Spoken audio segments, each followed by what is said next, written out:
After days of deliberation by the country's prime minister, the names of members for Sudan's first cabinet of ministers appointed since the ousting of longtime President Omar al-Bashir were announced. نبدأ اليوم مرحلة جديدة في تاريخنا. إن أحسننا إدارتها يسمى هذا المرسوم. We start today a new phase for our country.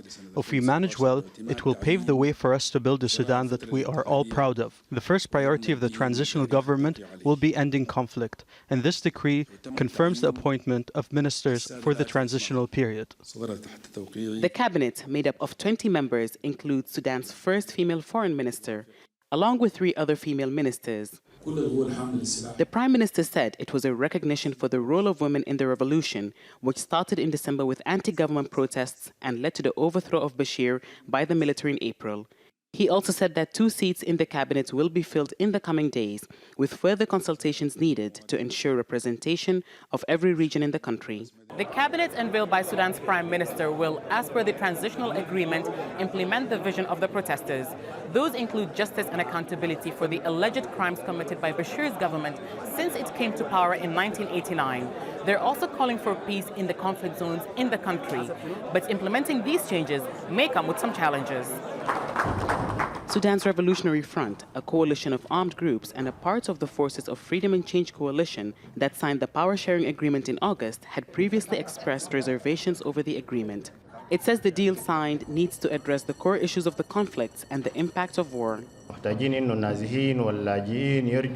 We need refugees to be able to return home, and we need them to be compensated. We want to rebuild Sudan and restructure its economy, and the issue of bringing peace is a long one and will take effort from all the countries, including the international community. And hours before the announcement, protesters took to the streets once again.